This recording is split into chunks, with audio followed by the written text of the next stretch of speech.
on our mics, please. Yeah, my name is Richard Pryor, and on behalf of the Episcopal Anglican Student Fellowship, Presbyterian Student Fellowship, the Wesleyan cohort as the primary sponsors of Students for Palestine's panel, Ceasefire, History, Politics, and Theology of Palestine. Our moderator tonight will be Amanda Samuel, a first-year MDiv student. Amanda will, in a bit, discuss the format for tonight's panel discussion. But first, I would like to ask if you would all join me in a word of prayer.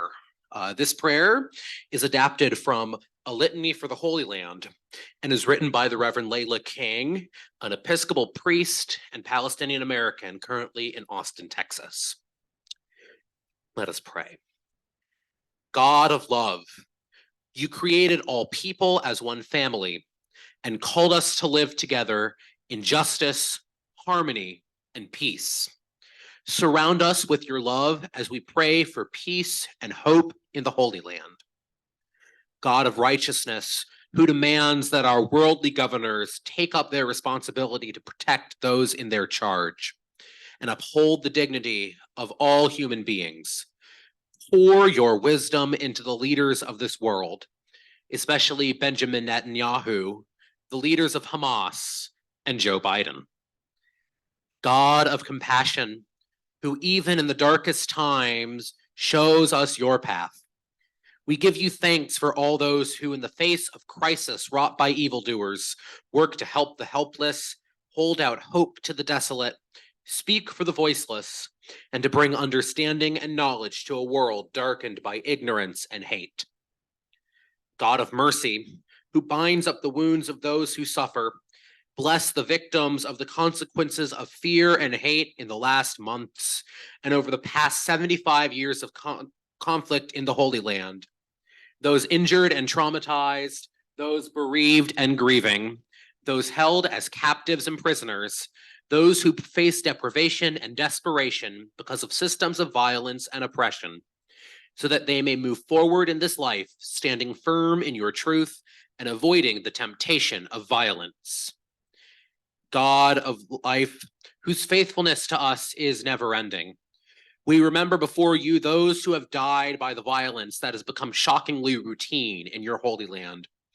Receive them into your heart, where they may know the peace and joy of eternal life in you. God of justice, who calls us to uphold the dignity of every human being, every child of this earth, beloved of you. Empower your church to help you heal this terrible cycle of violence and revenge. Give us courage to rise above our fear that nothing can be done in the face of the conflict and chaos of our own creating.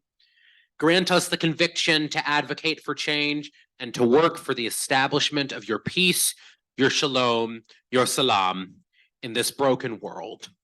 All this we pray in the name of the one who offered his life so that we might live, Jesus the Christ. Amen. Thanks, Richard. Thank you all for joining us today. We have a really great group here that I'm excited to introduce. So I'm going to keep my remarks brief so we can get into that discussion. I just want to provide some quick context as to why we're here and how the panel will work. And then I'll introduce our panelists and we can get started. As of the 23rd of November, according to the government media office, Israeli forces have killed more than 14,800 people in Gaza in the space of 6 weeks, over 6,000 of whom are children. Since October 7th, 50,000 houses, 266 schools, 174 mosques, 3 churches, and 26 hospitals in Gaza have been destroyed, damaged, or rendered non-operational. Almost 1.7 million, or nearly 80% of the population of the Gaza Strip, have been displaced. These numbers are unimaginable, and it can be easy to let them pass over us because it is unimaginable. But I invite you to resist that urge and really sit with the scale of this tragedy. There is a genocide happening in Palestine, and it is in crisis, a crisis that is being supported, manufactured, and carried out with the full backing and might of the US government. But how did we get here? Why is this happening? And what are some of the religious and theological factors here? And what is our responsibility as people of faith, as people in general who live in the heart of empire to resist? Tonight, we'll hear from our panelists as they speak to this and teach us a bit about the history, politics, and theology of Palestine, particularly in how we've gotten to this moment and why the call for a ceasefire and the full liberation of the Palestinian people is a moral imperative. I'll first introduce Dr. Zachary Foster. Dr. Foster is unable to join us tonight due to an emergency, but he sent in a video that we'll show instead. Dr. Foster is a historian of Palestine who received his PhD in Near Eastern Studies at Princeton University with the dissertation entitled The Invention of Palestine. He currently works in academic technology development, as well as doing independent scholarship on Twitter, YouTube, and his personal newsletter, Palestine Nexus. He began his career after college as a tour guide in East Jerusalem with the Israeli Committee Against House Demolitions. Dr. Mark Taylor is a theologian and the Maxwell M. Upson Professor of Theology and Culture at Princeton Theological Seminary. His primary interests are in the political philosophy of religious practices and theological discourse, particularly in Christian communities and also broader social movements. Of his many books, his most relevant to this issue is Religion, Politics, and the Christian Right, Post 9/11 Powers and American Empire. Asher Firestone is an interdisciplinary scholar, performance artist, and Jewish anti-Zionist activist from Israel, Palestine. Asher facilitates and writes on anti-oppression education issues and received their Master of Public Policy from the University of Virginia. In their free time, they work on Palestinian liberation campaigns with Jewish Voice for Peace and co-produce a queer strip club in New York City featuring trans sex workers. And Marah Sarji is a PhD student of theology at Princeton Theological Seminary. Born and raised in Nazareth, she became passionate about justice and peace in Palestine and is active among young Palestinian Christians working on decolonizing Palestinian Christianity. Marah's research and interests includes womanist theology, Palestinian liberation theology, anthropology of theology, coloniality, and decolonization. Thank you all so much for being here today.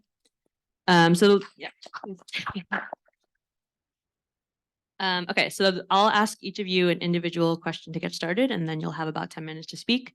I'll raise a hand when you have like a minute left, just so you can wrap up your thought before we move on to the next panelist. And then we'll have some time for questions. I'll kick us off with a couple, but we would love to hear from you all in the audience, and we'll be taking questions via Slido this evening. So the link is up there, and if you go to your web browser, you can just put in the bit.ly/PalestineQA. You'll be taken to our Q&A, and you can ask questions anonymously, put your names if you want to. You can also upvote on other questions that people ask. So please submit your questions at any time throughout our panel, and then we'll choose a couple at the end. All in all, we're hoping to wrap up by about 7:30. So without further ado, I'd love to kick us off with Dr. Foster's video. Dr. Foster is going to give us a brief historical context about Palestine, the creation of Israel as a nation state, and how we've gotten to this current moment.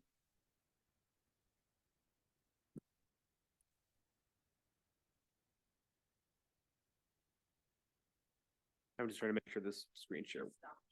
Yeah, I know, sorry.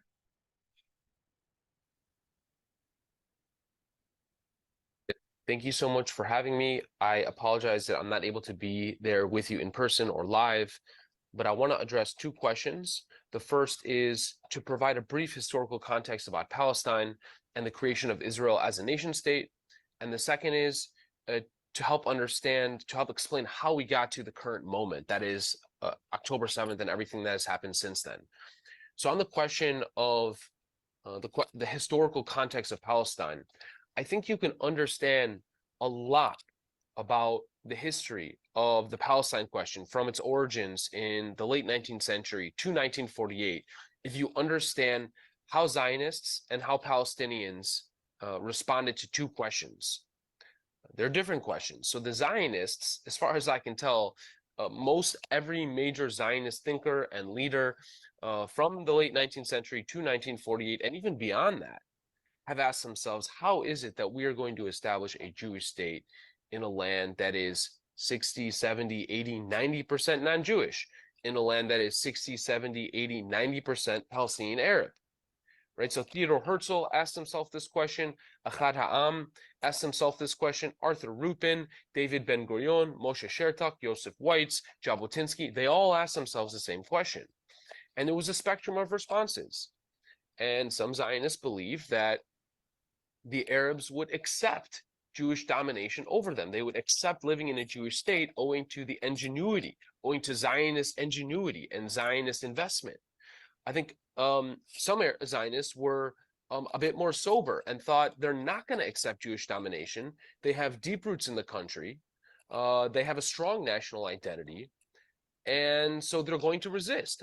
But we can bribe them. We can incentivize them through the work opportunities that we are going to provide them, through direct bribes, like many early Zionist leaders did. They bribed the editors of the newspaper Marah Sarji. His name was Bulu Shahade. They bribed the editors of the newspaper Philistine, run by the Issa cousins. They bribed many Palestinians to issue statements and declarations in support of Zionism. So that was a second view. And then there was a third view that I think was primarily held by the revisionist Zionists that said the Zionists, the Palestinian Arabs are not going to accept Jewish domination. They will resist. And there's only one approach to resisting, to fighting off that resistance. It's the iron wall.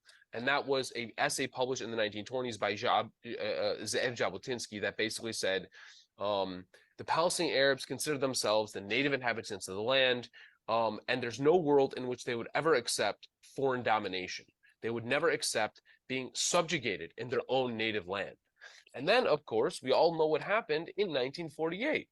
It's much easier to expel people from their homes during wartime than it is during peacetime. And so it was very difficult to push out Palestinians in the years and in the decades leading up to 48. But 48 presented the Zionists a golden opportunity, as did 1967. And so in 1948, the Zionist forces expelled something like 750,000 Palestinians from their homes and shot at anyone who tried to return to their homes. And in fact, the Israeli forces killed more than 1,000 Palestinians, overwhelmingly defenseless, unarmed Palestinians, in the year and a half after the declaration of the State of Israel. Actually, in the year and a half after the guns fell silent in 48, from late 48, after the end of the war, from November, December 48 until November, December 49, Israeli forces slaughtered more than 1,000 defenseless Palestinians trying to return to their homes after the war, as refugees so often do. As I said, every Zionist leader and Zionist thinker had to ask themselves the question of how is it that we're going to create a Jewish state in a Palestinian Arab country? Every Palestinian leader and Palestinian thinker had to ask themselves a question as well. It was a very different question. It was, what is the effective way, or what is the legitimate or appropriate way to resist a group of people who want to eventually make all of the important decisions over your life and take over your country and subject you to second-class citizenship or permanent occupation or apartheid or siege and blockade? And Palestinians over the past 150 years have answered that question in very different ways. Some, especially in the early period, in the period immediately following the British occupation of Palestine in 1918, the predominant response was political. It was nonviolent. It was to submit protest notes to the British and say, how about democracy? How about you allow the native inhabitants of the land, the Jewish, the Christian, and the Muslim native inhabitants of Palestine, to elect their own representatives? And that was the response in the 1920s. In 1919, 1920, 21, 22, 23, 24, and 25, Palestinians met in these national congresses, submitting protest notes to the British very peacefully, using political means. That obviously failed. The British were uninterested in democracy in Palestine because democracy was incompatible with the Zionist program. Zionists were 5, 10, 15% of the country. Had the British decided to make Palestine a democratic country, the Zionist program would have failed. So the British rejected that. And then, of course, you had many Palestinians in the later years, in the 1930s, that embraced militant resistance. And in 1936 to 1939, you had a Palestinian revolt that was one of the largest and most impactful anti-colonial revolts in all of colonial history, during which thousands of Palestinians were killed, tens of thousands were wounded. The entire Palestinian leadership was either imprisoned, killed, or exiled. And so the nonviolent movement, the political movement, failed in the 1920s. The violent movement in the revolt, the military resistance, that failed in the 1930s. And you could really describe almost all Palestinians from the 1920s all the way to the present as having to debate this question of what is the correct way to resist a group of people that want to take over your country and make all of the important decisions over your life. That is a very brief answer to the first question. Now let me address the second question, which is how did we get to where we got to today? I think the story of Hamas begins in the 1970s. Recall that Sheikh Ahmed Yassin establishes an Islamic charity organization at the time known as Al-Mujama' al-Islami, the Islamic Collective, let's call it, in 1973. And for the first 15 years of its existence, from 73 until 88, the organization was a charity organization. It funded schools, it operated health clinics, it provided services to the Palestinian poor and the Palestinian underprivileged. And in fact, that's, by the way, the reason why the Israeli military funded and supported the organization in the early 80s, because it was an apolitical organization and it was a charity organization. And then after 20 years of occupation, when, from 67 to 1987, the Israeli military is occupying Gaza and the West Bank. During those 20 years, Israel is imposing a brutal military occupation of Palestine. It is killing, on average, 32 Palestinians every year for 20 years. It is denying Palestinians the right to organize politically. It is making it illegal to wave a Palestinian flag, illegal to paint a painting using red, green, black, and white. And in fact, Fathi Ghaban, a Palestinian from Gaza, sat 6 months in prison in 1982 for painting a painting using those 4 colors. And so by the end of this 20-year period of daily brutality at checkpoints, of daily land confiscations, Israel dramatically tripled its number of settlers from 1982 to 1988. So it's destroying Palestinian homes, confiscating Palestinian land, expanding its control of the territories, deporting Palestinians who resist any the Israeli military rule. So after 20 years of that, there's an Israeli truck driver kills 4 Palestinians in Gaza in December 1987, and there's a spontaneous revolt, a leaderless revolt. And over the course of the first year of this uprising, known as the First Intifada, from December 1987 until December 1988, the Israeli military enters Gaza and slaughters 142 Palestinians, and in return suffers 0 casualties because it was an unarmed, it was a nonviolent revolt. And over the course of the first 4 years of the revolt, the Israeli military kills 700 Palestinians, civilians, and Palestinians kill 9 Israeli civilians. So it was a massacre.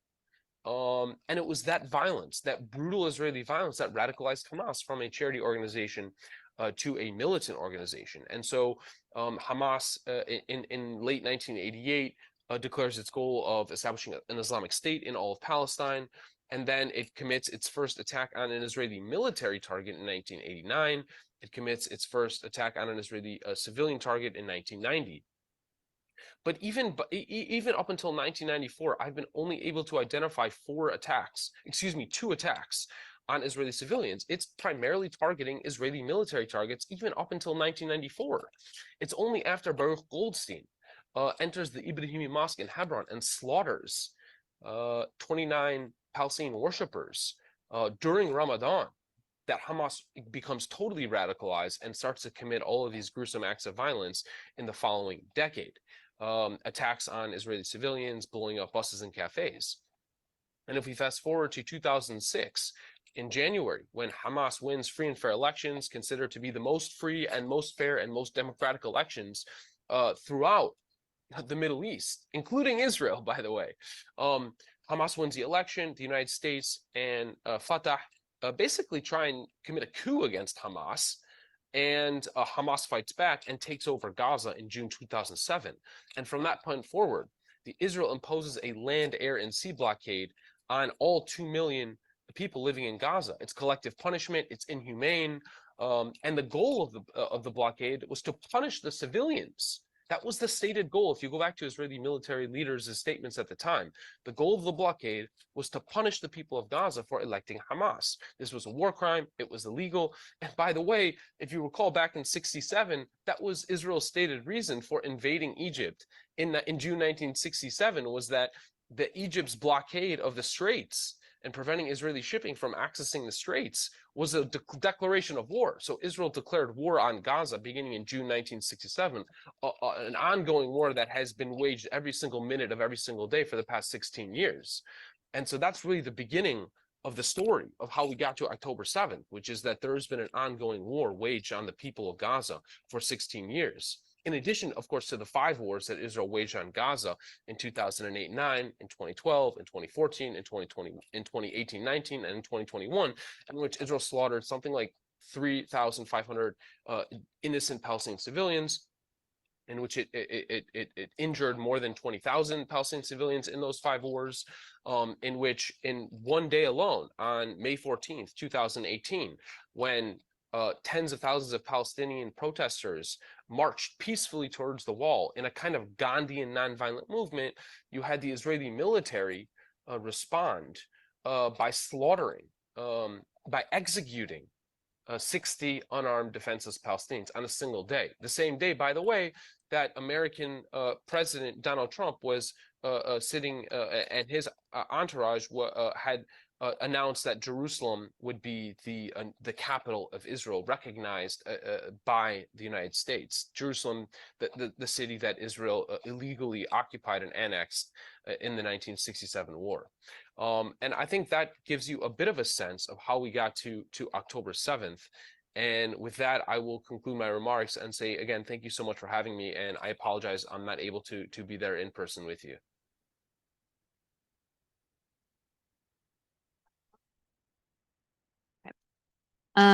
Okay, Dr. Taylor, I would love to continue this conversation now with you.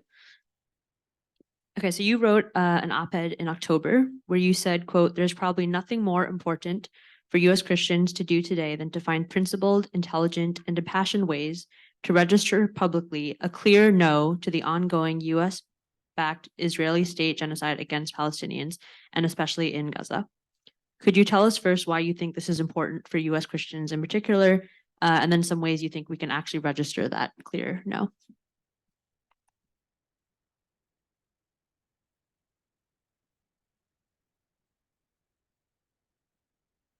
Thank you, Amanda, and good to see everybody here. And if you can imagine having written that before, I'm happy to look up and see PTS for Palestine. I don't think in all my years here I've seen that. Good to see it. And I like the question, why is this important for U.S. Christians in particular? And I like the fact that you introduced the question by referencing that line about the importance of saying no to the genocidal campaign of the U.S.-backed Israeli onslaught in Palestine. I have too many things to say today, so instead of scrunching them together to keep within my time frame, I'll just stop and respect the time frame and try to get some of my other points in later. I think what I would like to do by way of starting is to indicate to you how I became an advocate for Palestinian struggle, because it's a somewhat different kind of approach. In 1987, on behalf of the seminary, I was in Guatemala in Central America, setting up what became a 12 to 15 year program for students not to do mission, but to accompany, listen, and dwell about the realities in Guatemala. I was with an activist colleague and a mentor as we were walking down the dusty street of Guatemala City, and I remember there came a sudden burst of a digital recording order coming from a police jeep. And I said, startled, "What is that?" And Dennis said, "Well, that's a new police jeep, courtesy of the Israeli government to Guatemala." I knew something of Palestine's repression under Israel, and of Israel's history that so expertly Dr. Foster has articulated, but I did not know of its connections to Guatemala. I was there as an activist concerned about the militant regime in Guatemala that by its own admission had destroyed 440 Maya indigenous villages, committed 600 and some massacres, had its aid cut off, which is why the US then through surreptitious means, invited Israel to come in as a kind of proxy supplier of military weapons. One of the most infamous massacres in Guatemala occurred by Dos Eres, at the village of Dos Eres in the late 1970s, where Israeli trained commandos went in and destroyed the villages, plundered, raped, tortured. A UN Truth Commission forensics report concluded, quote, all the ballistic evidence recovered corresponded to bullet fragments from firearms and pods of Galil rifles made in Israel. The connection was visceral for me at that time.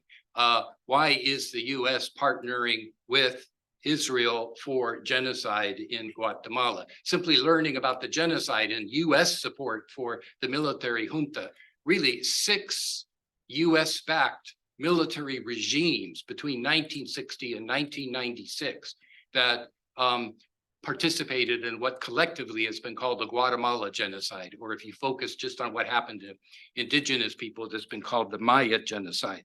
Well, this gave me a window out onto the US and Israel partnership in genocide. And especially within the United States, I've had to reckon as a US citizen with what our tax dollars are doing, some 3.8 to 4 billion annually, with President Biden coming back with a request for some 10 to 14 billion more. That makes us all not just complicit, but responsible for some kind of wrestling with. So my 15 years of research and consultation with scholars more expert than me on Guatemala, together with the years of relation to movement activists and church leaders struggling amid all this in Guatemala, and then meeting with other families that disappeared and slain in Peru and El Salvador and Nicaragua over the years, made me a kind of unofficial student of US genocide and the way especially Christian churches often legitimize that genocide. And it was only natural in the course of decades of activism since this 1987 date, the same year that the first intifada started in Israel, uprising, intifada, shaking off, it means quite literally.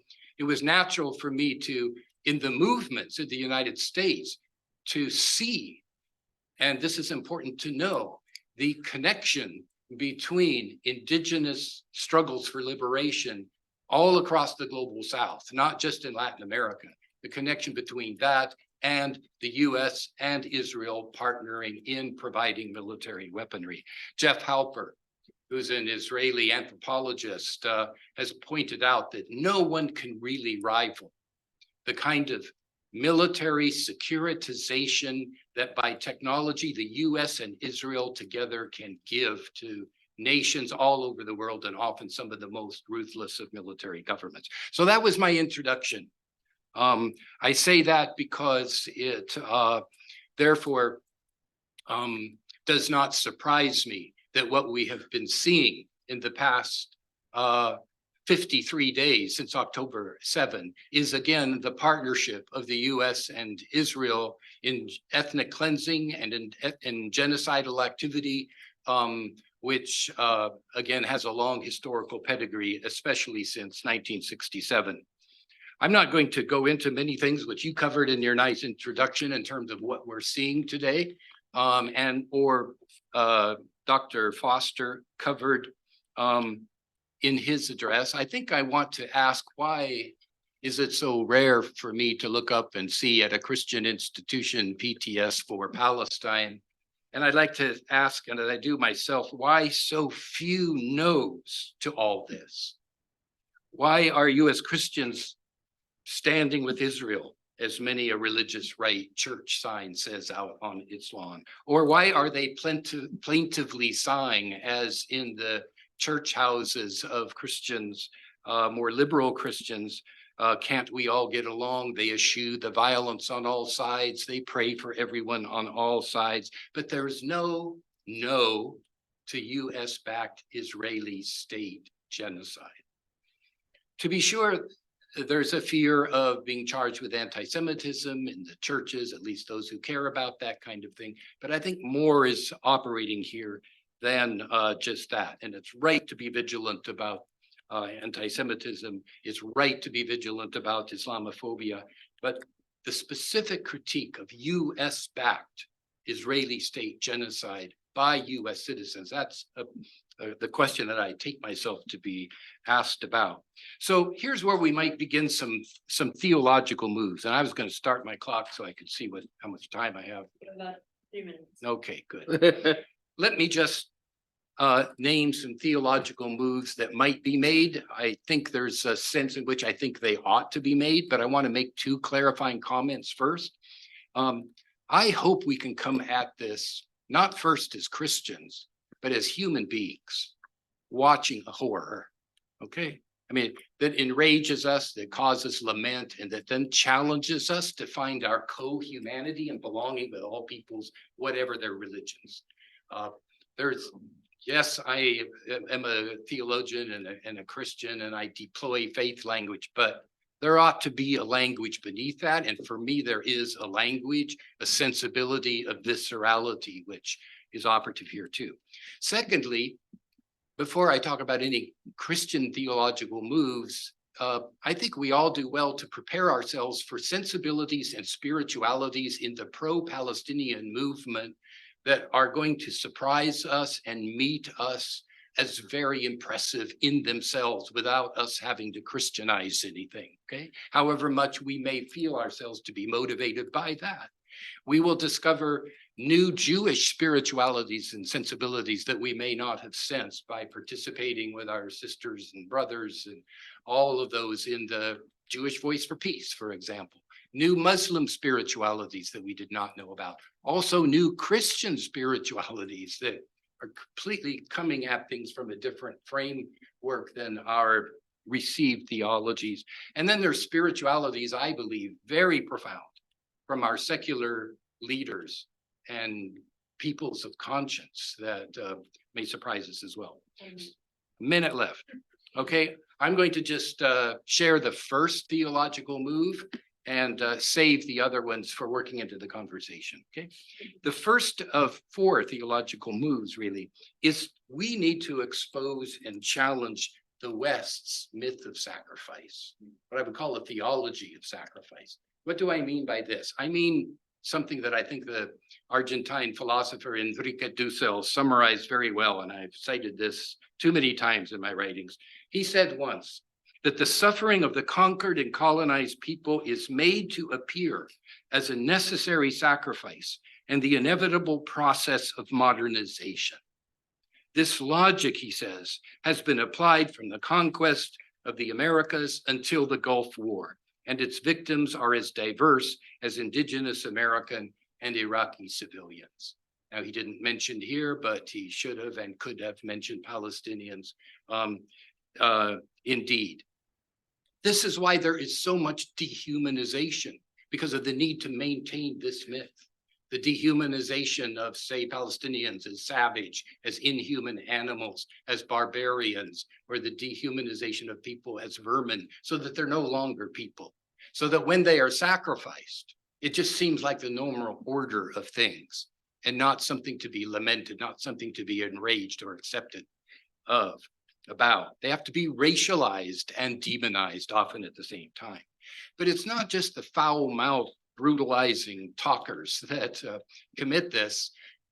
Liberal and progressives have their own way of doing this as well. I would really recommend a great book by historian at Harvard, Caroline Elkins, her book called Legacy of Violence, A History of the British Empire.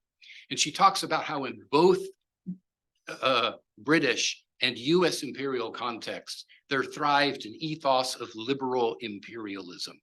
A liberal imperialism that assumed that harsh treatment, even to the point of violence, torture, and death in places like Kenya, the Sudan, Palestine, which was the chief training ground, she says, historically, for the British Empire working out its modes of control and violence.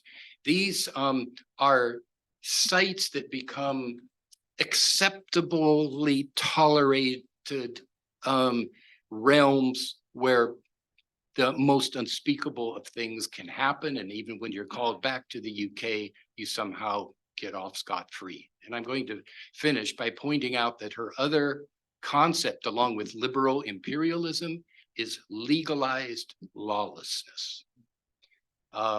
We have to watch for this combination of both liberal imperialism and legalized lawlessness growing out from the myth of sacrifice, and we need to expose it and talk about our theologies in relationship to it.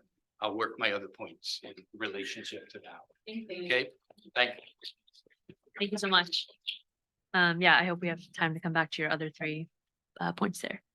Okay, Asher, I'm gonna go to you, and you are a Jewish Israeli American activist, and you have experience in doing activism here in the U.S. context. I would love to hear like how you got into anti-Zionist activism as a Jewish activist from Israel Palestine, and what would you say is important for us as Christians maybe to understand about the differences between anti-Semitism and anti-Zionism?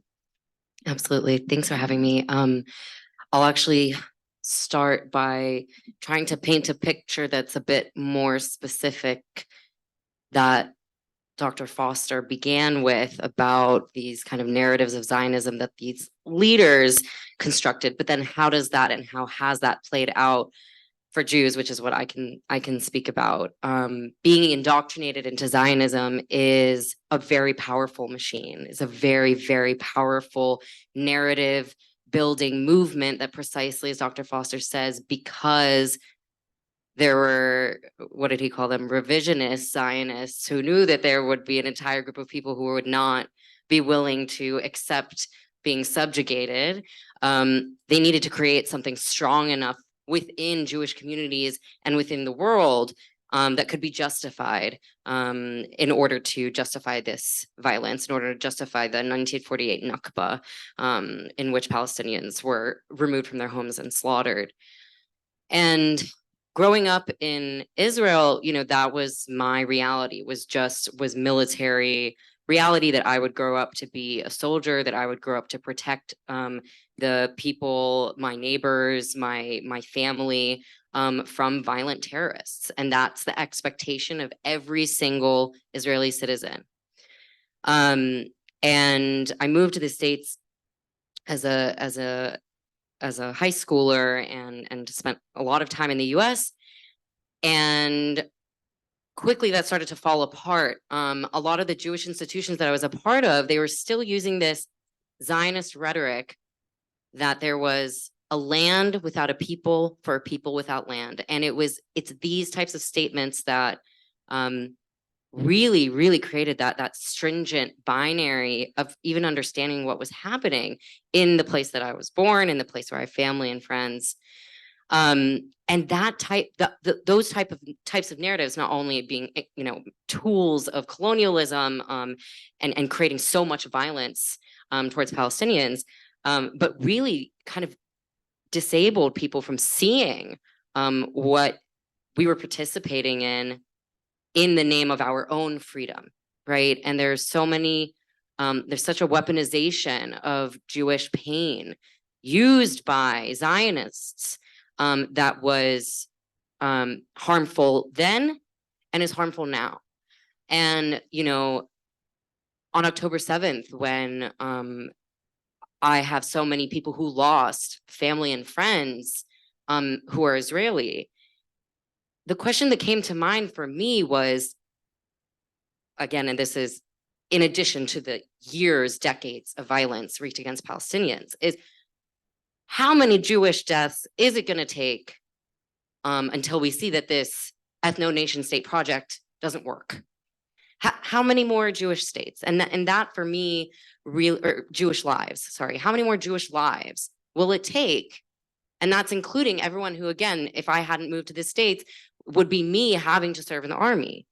So there's a lot of, I think, tension within Jewish communities because Zionism is so deeply indoctrinated.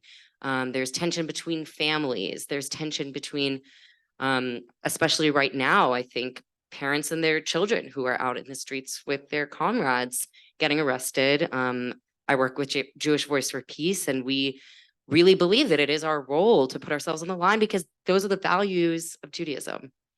And when I returned to Israel Palestine as an adult is when I discovered Anarchists Against the Wall, who were both in Tel Aviv and in Berlin, which was kind of a long tradition of anarchists, queer artists, resisting occupation, conscientious objectors, not joining the military and working with their Palestinian comrades to try to have some kind of anti-occupation movement. And I will say, like, while that work was very important and I got to learn a lot and participate in so many beautiful acts of disruption, the Israeli government is incredibly strong, and not only we're able to kind of shut down so much of that movement over the last 10 years, a lot of the left has essentially fled Israel. A lot of them have left because they've been pushed out, because they've been doxxed, et cetera, which are things that we're seeing now, and I think you're seeing on a large scale in academic spaces. You can understand how this has been happening for a long time for a lot of people who've been speaking out against occupation in Israel, occupation of Palestine. So I think that, you know, kind of being there in that time, and especially during the Great March of Return, we got to work with folks who were leading this movement. We stood on the other side of the fence in Gaza, next to Gaza, because Tel Aviv is a half an hour drive to there, and shouted messages across the wall to each other in solidarity. And then we were called traitors to Israel, right? They tell us, Lechi la'Gaza, which means go to Gaza, right? And that's what they're doing now too. Completely unable to speak up against it. And with my friends who are living there now, the only way that they have said they've been able to kind of move through towards any kind of ceasefire language is by talking about bringing the Israeli hostages home, which of course is critical, but it's the only language that they can even use, or they'll be arrested. So I think thinking about the kind of American project that funds this, about the Christian Zionism that funds this, that is like where I think those connections need to happen. And when we're talking about anti-Semitism, you know, my question is always towards who? Because a lot of the Jewish activists that I organize with and that we're in community with are getting pepper sprayed by cops. They're getting starved out by Harvard, those who sat at that demonstration. And to me, that looks like anti-Semitism. And that's something that I'm working on with some folks on creating what we describe as a real anti-Semitism archive. Because there's a lot of institutions like the Anti-Defamation League that will claim that they have the kind of ownership of what is defined as anti-Semitism. And I think that we need truth. And it's very hard to push forward with truth when there's so much funding behind lies, right? And you kind of spoke to this. So I'm, again, really kind of holding how do we continue to identify those moments of anti-Semitism, and of course, stand up for, Jewish colleagues, stand up for Jewish communities, because identifying Jewishness with the state of Israel is itself anti-Semitic. I think that that's important. It's important for the safety of Jews. So that is where a lot of kind of my focus is on reframing the narrative, the dominant narrative, kind of taking over things like the media, taking over politics, taking over political funding of campaigns that are really, really backed by Zionist institutions, and knowing that actually there is a narrative shift happening now. Because I've been in this work for a really long time, and it's horrible that it's taking this amount of devastation to arrive at this point where people can see what Palestinians have been calling for decades. But we have to use this moment. And that is what my Jewish community is holding on to and moving with. And also too, when I spoke about the weaponization of Judaism, in order to move forward this Zionist colonial project, it feels really ironic to me, because when I was living in Israel, Palestine as an adult, my friends who were doing the kind of real frontline work of resisting occupation are really not spiritual people and are not engaged with their Judaism. And that is because the Israeli government has co-opted Judaism in their fight for violence. And when I was there, I didn't feel so much my spiritual connection. But when I came to the States and started to find community in Jewish diaspora, it flourished. It flourished. And the work that I'm able to do now as an activist is very much grounded in the spirituality and the music and the prayer that we show up at demonstrations, at arrests, wherever we need to be. That's how we hold our humanity. And it's, I think, special to be able to share that in this room where I know that these are questions that you're thinking about and studying. So I offer that, not to say that I, can speak for everyone who is and isn't Jewish in and out of Israel. But I think for me, it was really just a demonstration of how Judaism flourishes in diaspora, and no ethno-nation state will work.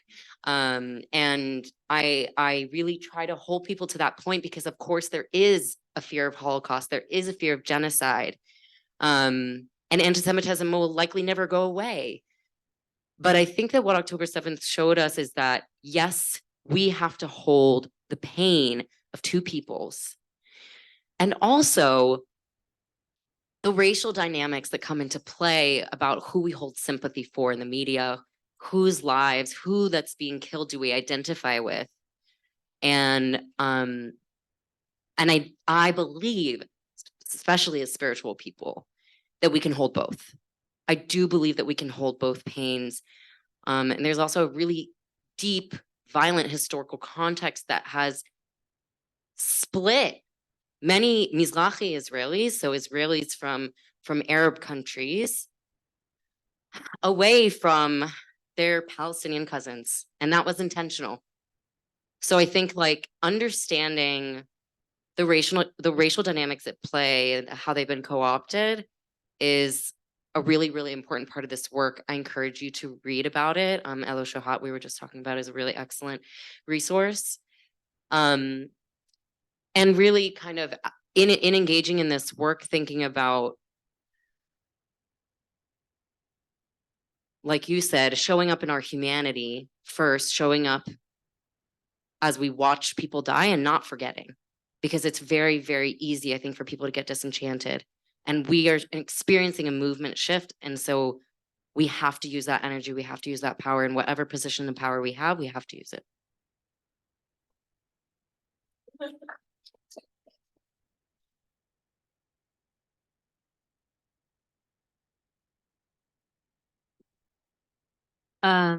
Okay. Marah, we'll go to you, and then, I would love to open up for questions. Submit some at the Q&A link if you haven't yet, and then we can also just, talk about everything you guys are mentioning here. So Marah, some of us have seen the open letter from Palestinian Christians to Western church leaders and theologians and the call for repentance. I was wondering if you could talk a bit about the Palestinian church and what you're seeing in this moment as a Palestinian Christian, and also as a theologian, and then particularly in the context of decolonization and what that means in the work that you're doing in your theology. Yeah, thank you. Thank you both for what you said. I think, this question is so huge, because I've been realizing that for our experience as Christians in Palestine has been one also of, other than just saying displacement, it has been really like cutting us off our roots as Christians and as Palestinians. Like in the Nakba in the 1948, 2/3 of the Christian community was displaced and expelled in Palestine. And then whatever that was left from the churches was not really allowed to function for the purpose of supporting the Palestinian parishes. And really, like many, when we talk about the Greek Orthodox, is the church, which is like most of the population in Palestine is Greek Orthodox or from the Eastern churches. It is controlled by Greek clergy. And when we look at the Catholic Church today, it is controlled by people from Rome.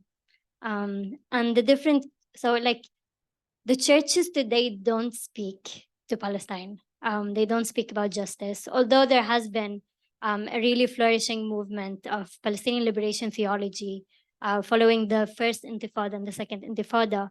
But then with time, the state of Israel has really stepped their foot down to stop this theological movement from moving forward. And like in this call for repentance isn't something new. The Christians in Palestine have been saying this for so long, that this is wrong, this is a sin. In 2009, the Kairos for Justice movement in Palestine have issued a document that stated that the military occupation is a sin, and that there will be no solution without also dealing with the sin of occupation. And with numerous advocacy work, honestly, now as the person from the younger generation, I don't think it works so well, especially with Western people. It's just they don't listen. They would be excited for one moment. They would sign a few documents, but then when it comes to the point where they actually need to do something, and for example, like stop U.S. support for this genocide, they wouldn't do anything. Other than just speaking with all of these Christian Zionists that like either like support the state of Israel with their theology that all of the Jews need to come back to Palestine, and then somehow in the valley next to Nazareth, all of us will fight and all of us will die. Those who survive, they will believe in Jesus and Jesus will come back. And that's ridiculous. But even those who don't believe this theology, they would always ask, so what about the Jews? But what about, there's so many like, what about questions that with these questions, I think they just refuse to see us as humans. They refuse to listen.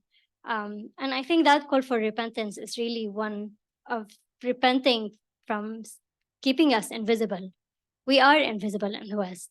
We are invisible to churches like us, so they can come visit and see the stones and walk where Jesus walked. By the way, Jesus didn't walk these streets.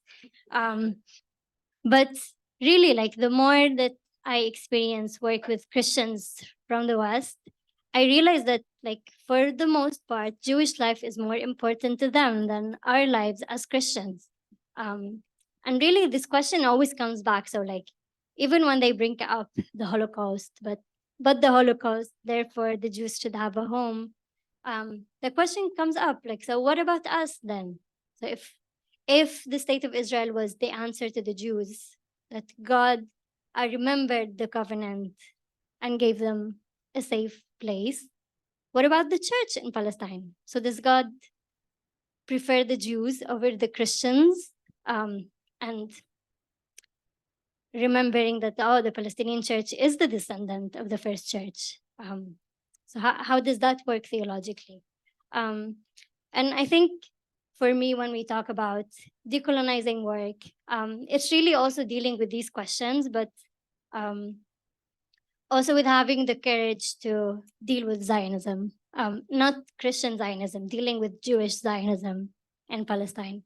Because on the one hand, they are using the Bible that we believe in, which is very problematic for us as Christians. So should we just like burn the Old Testament and start from the New Testament? No, I'm serious. These are like real questions that Christians deal with. And my mom, every time I call my mom would tell me like, Marah, you will see, these are the chosen people. There's no way God chose them and then called us to be the church and then allows them to do this to us. Like, these are real questions that Palestinians deal with. And as Christians in Palestine, we have to both decolonize our minds and how we do theology, how we understand, read the Bible.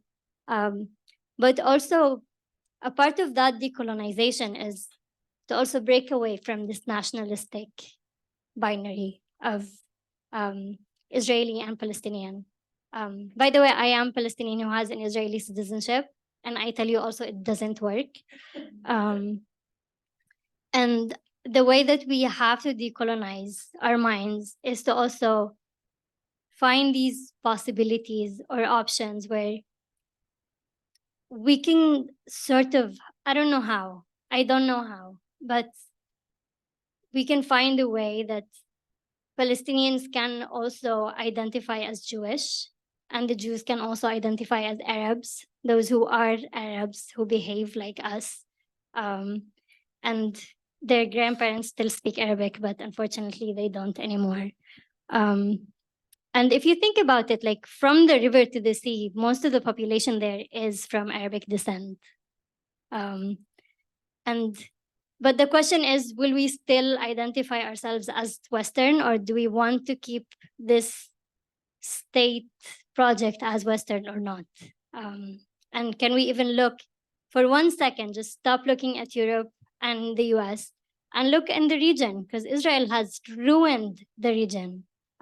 It has definitely worked in Latin America, but the state of Israel has worked and is still working very actively to to destabilize governments and countries in the region with the help of the US.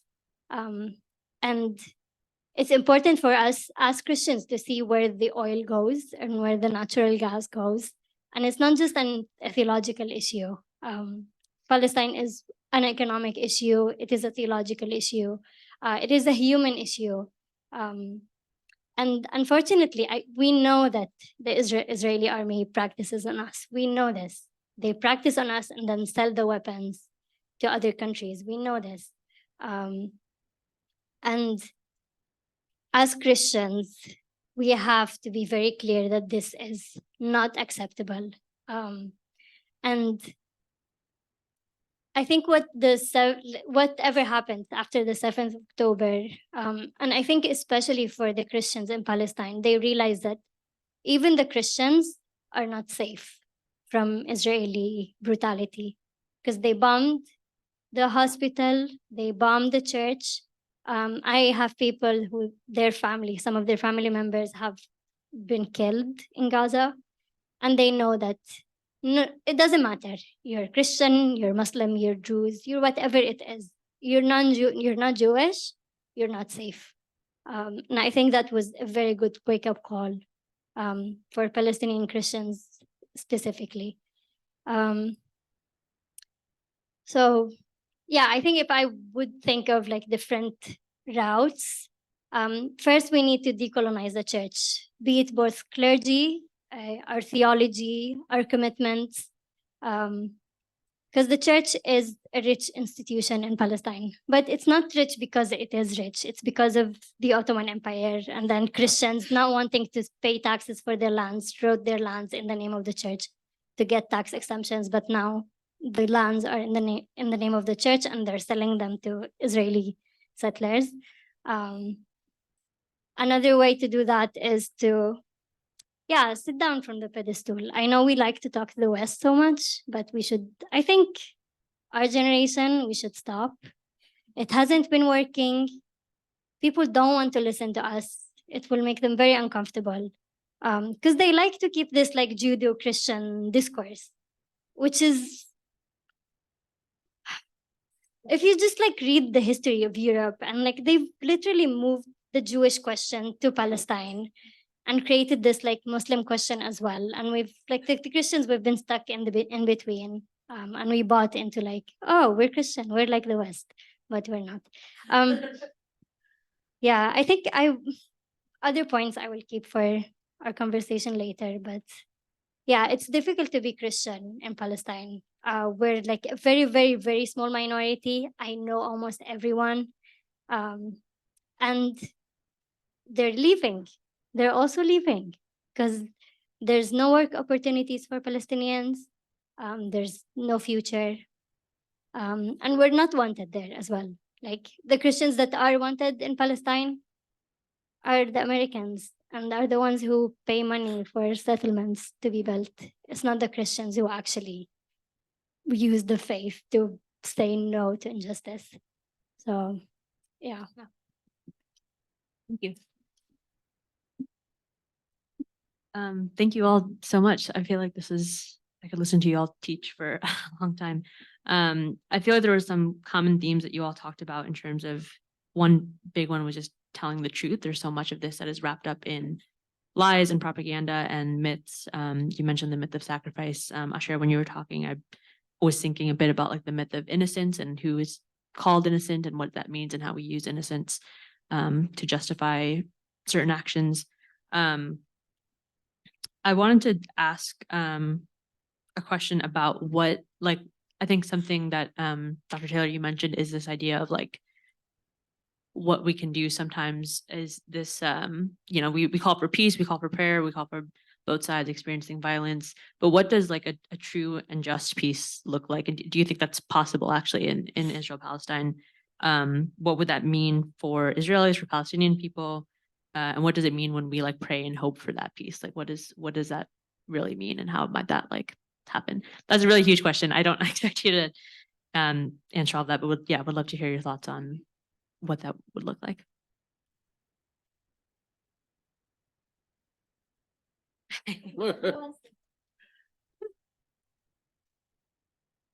I think for me, a just peace would be one that would, well, obviously end the Israeli occupation of the West Bank, East Jerusalem, and the Gaza Strip. But I think a huge problem that has been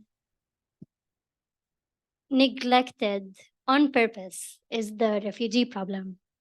Gaza is a refugee problem. I don't know how much, 70% of Gaza is refugees and descendants of refugees. So there's no solution for Gaza without a solution for the refugees who are waiting still to come back. But then I know, I really know the state of Israel, and I know that will not happen. The logic behind the laws, the practices, how as Palestinian citizens of the state have been treated since 1948. It is really one of elimination. We cannot survive in this country or in this land without, well, according to the state of Israel, we cannot stay unless we forget who we are and just exist there as workers in the state. We should not have culture, we should not speak our language, we should not maintain our heritage. So a just peace has to deal with Jewish supremacy in Palestine and the racialized hierarchy of who counts more human, who is more human, the Ashkenazi Jew, Mizrahi Jew, Ethiopian Jew, Palestinian citizen of Israel. You go down, there's Palestinians, residents of Jerusalem, and then there's West Bank, and then there's Gaza, and then there's refugees. So there's this also the other refugees who don't get to be refugees in the state of Israel. Oh, but that's a different part. So honestly, a just peace is to dismantle the state of Israel. It has to be over. If the basis of the state is racist, it is colonial. It continues colonial practices since the British. Even the British, the Israeli law is built on British law. There's so many things that are intricate from colonization. And if we look at the utopian future, I honestly want to speak Arabic back home and not have to translate myself every time I go and speak with Israelis. I would love for them to once know what we eat and what we do without having to ask. And it's, oh, do you do this? And go, oh, that's so cool. And it's this major ignorance of who we are as people. I don't want to deal with this anymore. I got so sick of it. So a just peace would really deal with the refugee problem, with actually being equal for once, with how money and resources are distributed, with returning land back to Palestinians. And it is it's not like a dream. The state of Israel owns 93% of the lands, and Palestinians who are citizens in the state live on 7% of the land. So it is yes, give back Palestinians their lands, develop cities for Palestinians, give refugees a program where they can slowly go back, they can have jobs, Like it just needs people who are realistic and who want to find a solution. I don't think it's that complicated. The question is like, would the Israeli Jews accept to have more non-Jewish population? That's the question, is who is the majority? But I think it is possible. The question is, yeah, which is difficult. That Palestinians have called for the right of return. That's what we have to listen to if we're looking for a just peace. Thank you for speaking to the mechanics and them being actually doable. I'll speak to the American part of that, which is, I think what we're seeing right now is an unraveling of colonial projects everywhere, connective tissue, exposure of lies. It hasn't always worked in the past, but that is what resistance movements are built from. And particularly right now, as people are making these connections, the idea is we can't go back. We can't unsee. Again, I think many people who have been seeing, right, and calling, particularly Palestinians. But now that people do seem to see, we cannot go back. And I say that it might sound a bit, like utopian, because I think undoing the settler project of the United States would be a lot more complicated. But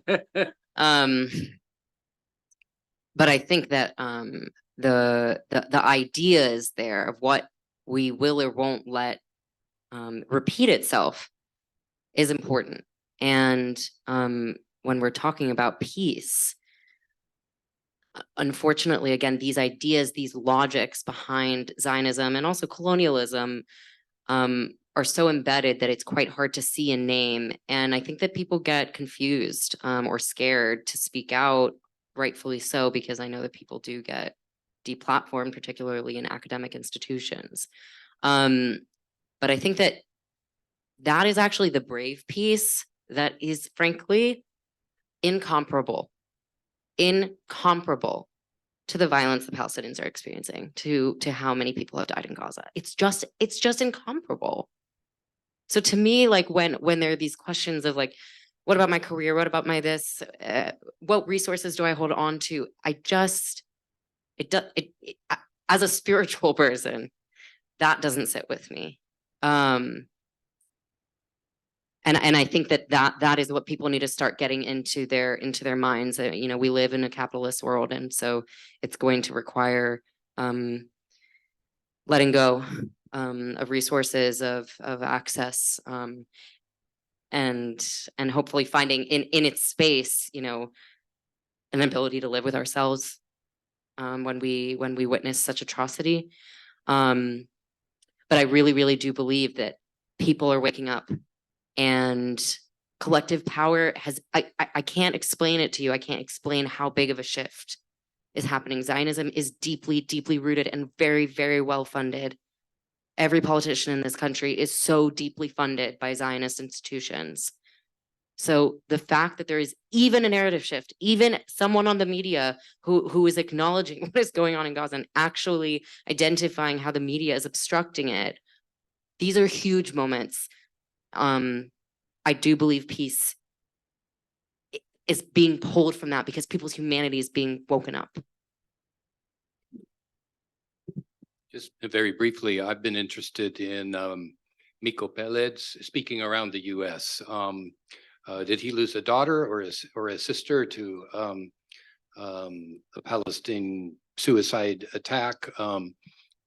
His sister is publishing these great works as a philologist at Hebrew University on the indoctrination into fear that Israelis go through. But both of them are calling for a one democratic state solution, which is really utopian in many ways. It faces a lot of obstacles. But his point rings true to me when he has been saying, as he has so often, that we need to have our ask at operating at a big level, not just ceasefire, he says, but like you said, Marah, ending the occupation, right of return, crafting a state in which both can live. A two-state solution is in some ways even more utopian right now, given the way the lattice work by which things are carved up. But I don't know, I have to leave to others better judgment whether it would be a phase on the way towards one democratic state.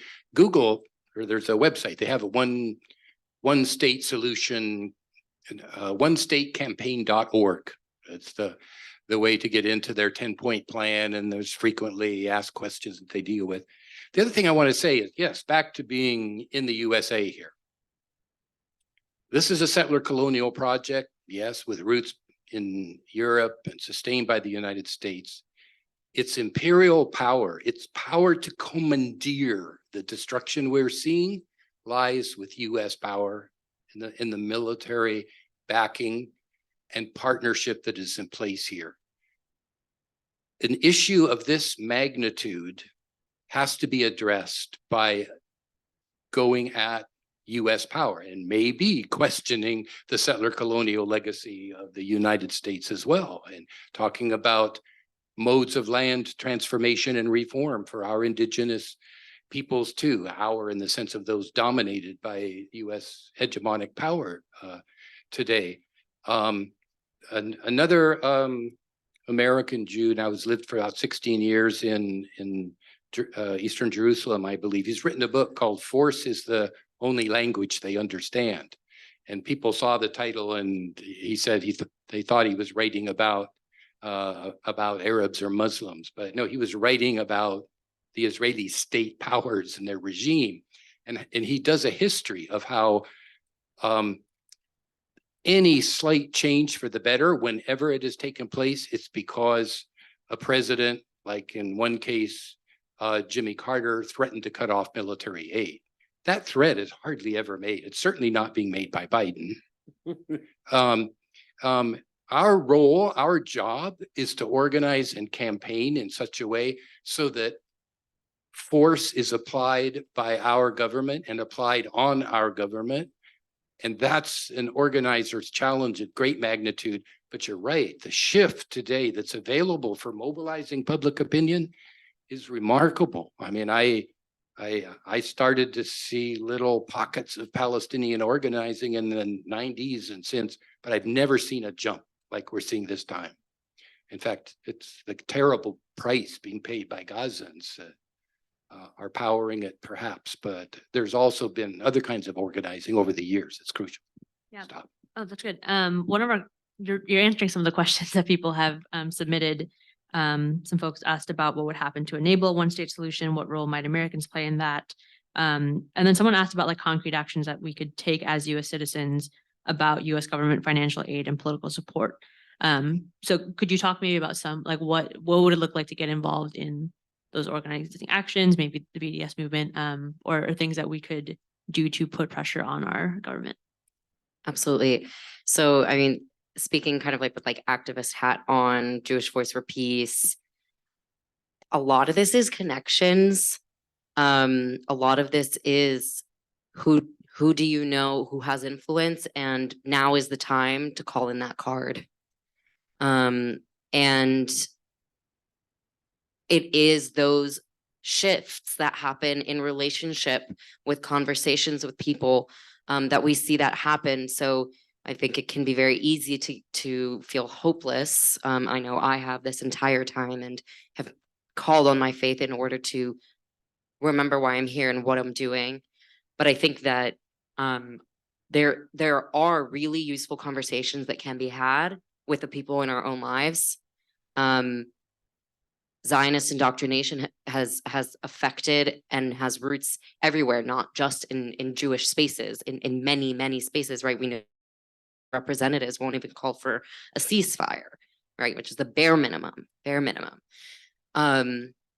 So I think that, you know, kind of thinking about personal relationships, who knows who, in different spheres of influence is actually really important. And here we're in a room that, you know, there are a bunch of academics, and we're witnessing what's going on.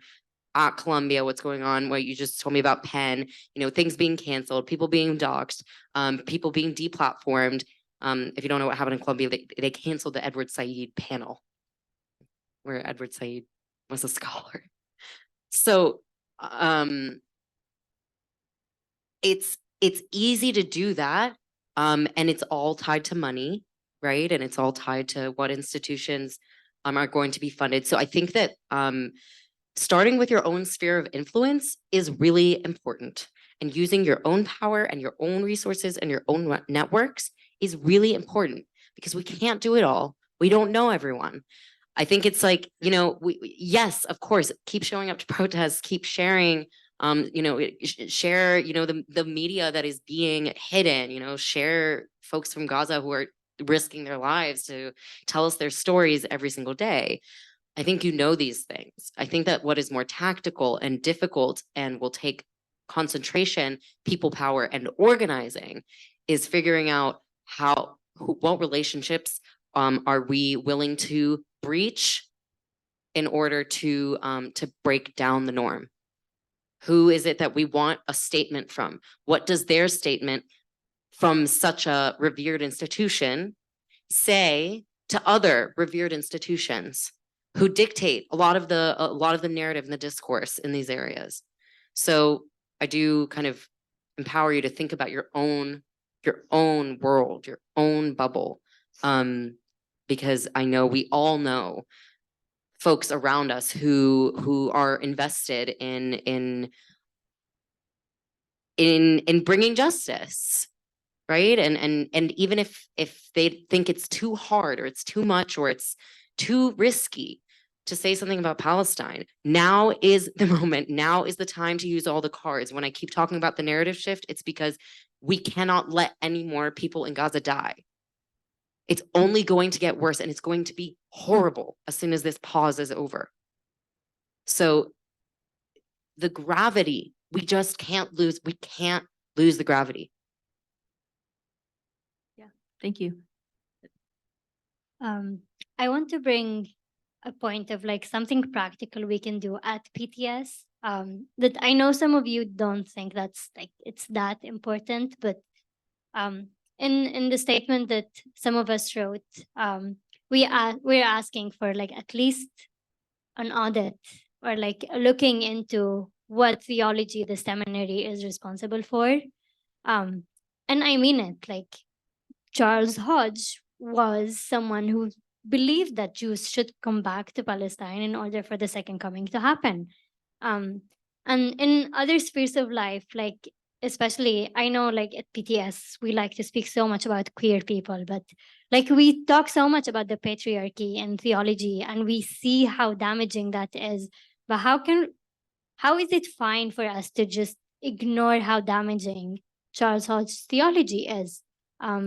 If we think as an institution, it's a big institution, it has a heritage, it is important for us to keep talking for justice or like even praying for justice. You cannot do that if you're not ready to face and to like look back and see like what has this institution done in the past and what these effects, how can we see that today? And as a Palestinian, like it's not just it angers me, it's like what am I doing here if people in the seminary would not do this? Like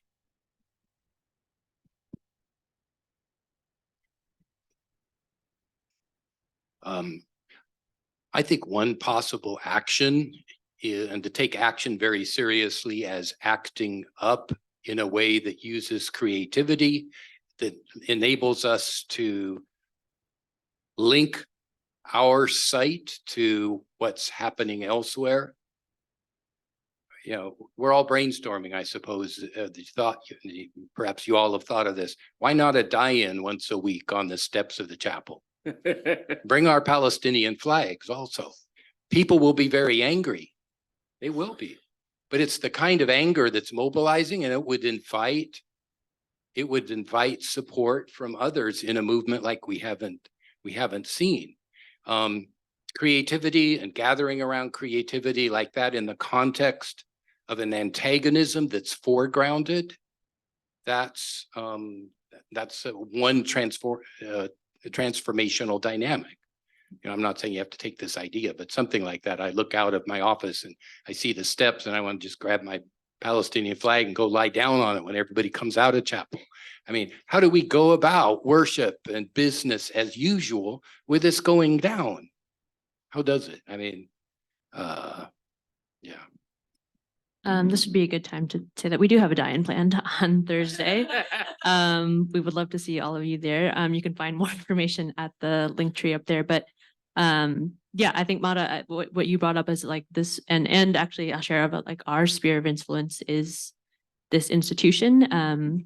And yeah, there's a lot that this group is, the Seminarians for Palestine group is organizing for in terms of wanting the university to audit our theology, wanting us to look into the Israel-Palestine course, wanting us to look at our endowment, our $1 billion endowment and what we're invested in and how that might be funding the war machine and all this happening. So that, yeah, that is, those are some things happening here that we would love to see your support at. I want to wrap up with just one question, shifting gears a little bit, to talk about Palestinian joy. And I think this kind of speaks to something we were talking about in terms of the dignity of Palestinian people and seeing Palestinian people as full humans who deserve rights and deserve land and deserve homes. And last week, the Israeli Interior Minister banned Palestinian prisoners and their families from celebrating their releases. He said, quote, "My instructions are clear. There are to be no expressions of joy. Expressions of joy are equivalent to backing terrorism." And I feel like this quote really gives credence to the idea that joy can be and is an act of resistance and resilience. And I was wondering if you all had any thoughts about or experiences on Palestinian joy and hope, why it might be important to highlight the strength and depth therein. Even Asher, what you were mentioning about like finding the strength and hope in our own spiritual practices and how we can use that to engage in this work and sustain it for a long time.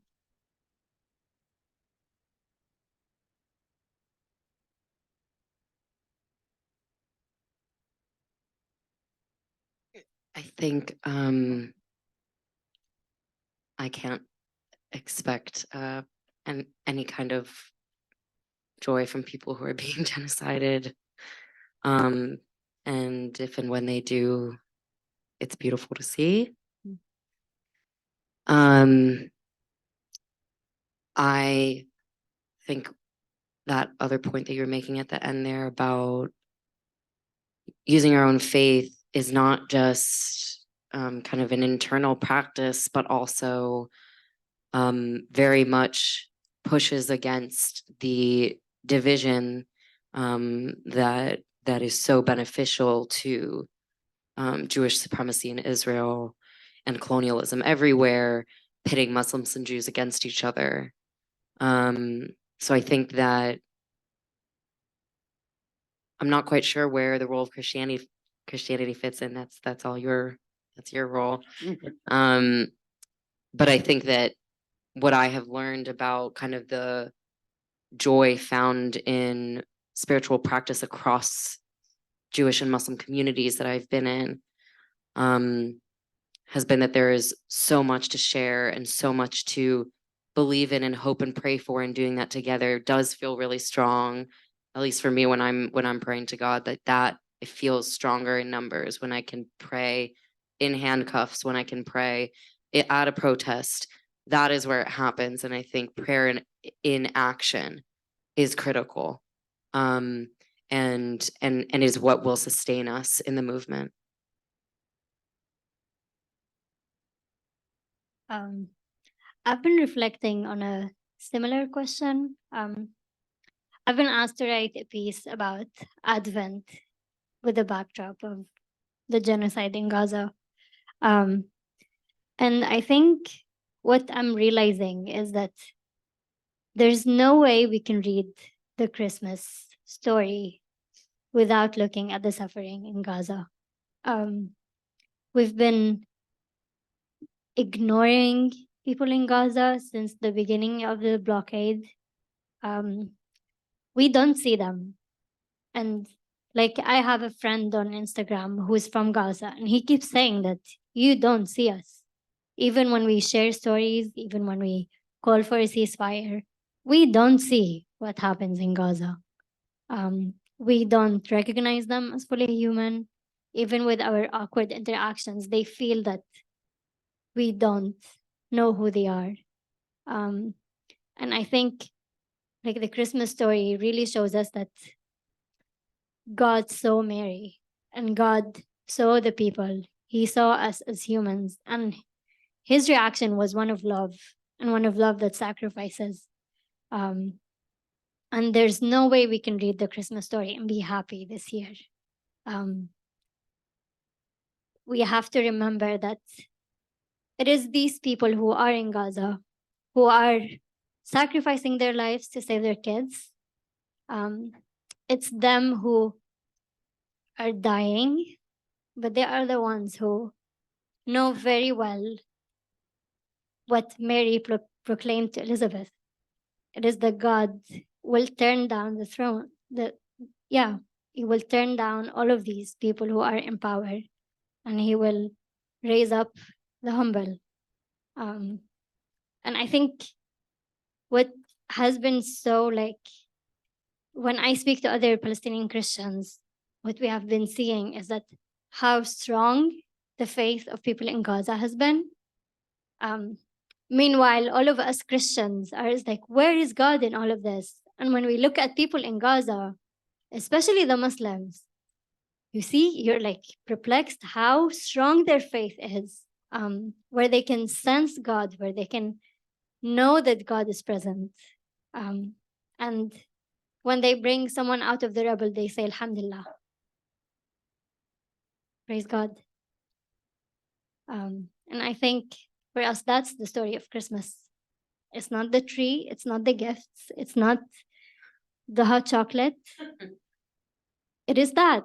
It's that knowing that these people who are, their life is surrounded by death, but that they know that God listens and that God is present. I don't know if that brings joy, but it brings something. Yeah. It's hope. It's a form of it. The Zapatistas teach of festivals of resistance. I mean, I think there have been outbreaks of joy, sometimes glimpsable in Gaza amidst all this. It's a very different, strange kind. Also, if dignity, if one wants to see dignity and joy, go online and find the poems written in the 6th grade by 2 of the 3 youth, Palestinian American youth shot up in Burlington, Vermont. Find their poems, find their statements of expression back to their brown professors about what they're doing. Incredible dignity there that should bring something like that out of us if we can but glimpse it. Yeah, thank you all so much. Thank you for sharing your words and your time. Can we give them a round of applause?